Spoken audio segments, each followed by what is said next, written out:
In 2011, the Chinese President Xi Jinping revealed his dream for Chinese football. The dream, which consisted of 3 stages: participating in a World Cup, hosting the World Cup, and most ambitiously, becoming World Cup champions. This football dream was codified in a policy document in 2016, the romantically titled Long-Term Development Plan 2016-50, and it set out rather bold targets. By 2020, just 4 years after the plan was announced, the aim was to have built 20,000 specialist football schools with 70,000 new football pitches, all of which would produce between 30 to 50 million football-playing school children. By 2030, the 20,000 schools would have become 50,000.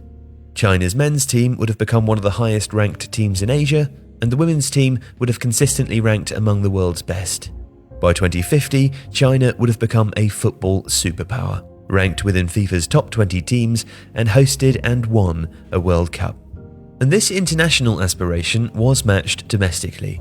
In the wake of the long-term development plan, the clubs in the Chinese Super League were feeling emboldened to match the government's ambition. In the space of 2 months across the winter transfer window of 2016-17, the Chinese Super League became the biggest spender in world football, eventually splashing a total of €388 million on players, including the £60 million it cost to move Oscar from Chelsea to Shanghai SIPG. Fast forward to 2022 though, and the China men's national team have failed to qualify for the World Cup in Qatar, dropping down to 78th in the FIFA rankings. The women's national team have failed to break into the top 10, and the Chinese Super League clubs that were spending so heavily in 2017 are no longer doing so. The positivity of half a decade earlier has evaporated almost as soon as it appeared.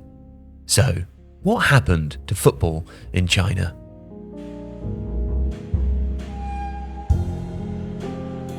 It's impossible to understand the recent history of football in China without recognizing the underlying socio-political context that motivated the Xi government to adopt such ambitious plans for the sport in 2016. At the turn of the 21st century, China had re-emerged as a global power on the world stage. This presented some challenges to the Chinese government. Primarily, they wanted to shift the country's economic model away from low-end manufacturing production towards a more viable service and consumption model that would allow China to sit at the top table of the economic world. And on top of this, they wanted to overhaul the negative image of China as an authoritarian communist regime, a view which would hold them back diplomatically within the modern geopolitical sphere. In the end, they lighted upon football as the key to achieve these aims. Fundamentally, football offers a means by which to boost an economy. In an Ernst & Young study released the year before Xi's long-term development plan of 2016, it was reported that the English Premier League adds an annual £3.4 billion to the British gross domestic product, resulting in £2.4 billion in taxation and contributing to the employment of over 100,000 people. And beyond these initial economic aspects, football also enables a population to attend football matches, buy merchandise, and watch games on TV or online. If you want to evolve your economy, football does offer a fruitful avenue. But the sport can also be used to help shape the image of a country, both within that country and outside of it too. In 2008, the Chinese state underwrote $45 billion worth of investment in the Beijing Olympics because it was supposed that the Games contributed to a national pride narrative that would help the incumbent government push on with their attempts at economic reform. Perhaps more importantly, the world of football opens itself up as a vehicle for soft power, enabling governments to increase their standings within the geopolitical sphere. In 2010, the Chinese government gifted Angola $500 million in the form of 4 stadiums for the upcoming Africa Cup of Nations. Across the next few years, China became the biggest export market for Angolan products, most notably their oil market. Football stadiums also provide spaces for government officials to network easily with representatives of other countries.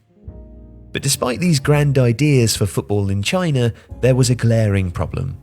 Rather than boosting the economy, Xi's long-term development plan seemed to have the opposite effect. And this impact was felt in 2 areas. Primarily, there was an internal impact on the Chinese economy.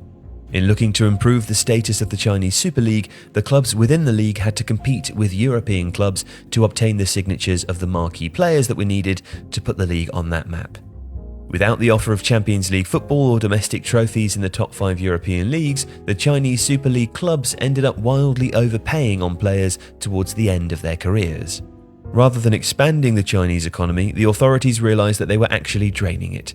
To rectify this, the state implemented a tax in 2018 that stipulated that any club that spent more than £5 million on an overseas player would have to make a payment equal to the size of the transfer fee to the Chinese Football Association.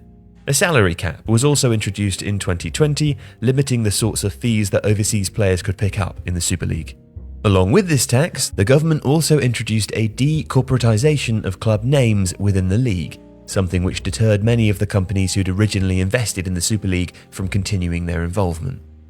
By deflating the economic bubble that they created in 2016, the Chinese state protected the wider economy at the expense of football. But there was also an external impact. With Xi's plans for football rolling out across the early years of the 2010s, Chinese investors were encouraged to sink their money into European football clubs. Between 2014 and 2017, more than $2.5 billion would move from China into European clubs, with investors acquiring giants such as AC Milan, Atletico Madrid, and Internazionale, as well as smaller outfits such as League Two English team Northampton Town and FC Sochaux Montbéliard in the French second division.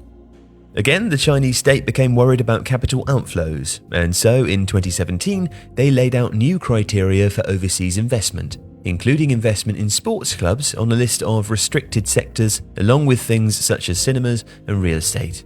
And this led to a lot of Chinese investors pulling their money out of these sorts of ventures. So it's now over 10 years since Xi Jinping announced his dream for football in China. In that time, the sport has experienced something of a rise and a fall. Where once it seemed like Xi wanted an accelerated pathway towards footballing success, it now looks as though the focus is on generating a financially stable league. Whether or not this represents a failure to deliver on those initial plans remains to be seen. By focusing more internally on the development of football in China, it's clear that this approach will produce more young talent from within the country, which can then be fed into the national team. But perhaps Xi and his government have begun to recognise the enormity of the task they envisioned as a matter of course just over a decade ago. If you like this video, please like and follow Tifo. The Athletic is home to some of the world's best sports journalists, including David Ornstein, Daniel Taylor, Ollie Kay, Amy Lawrence and Rafa Honigstein. There are journalists dedicated to each Premier League team, so every fan gets the coverage they deserve, not just the big clubs. And you can try it for free now for 30 days. See the link in the post.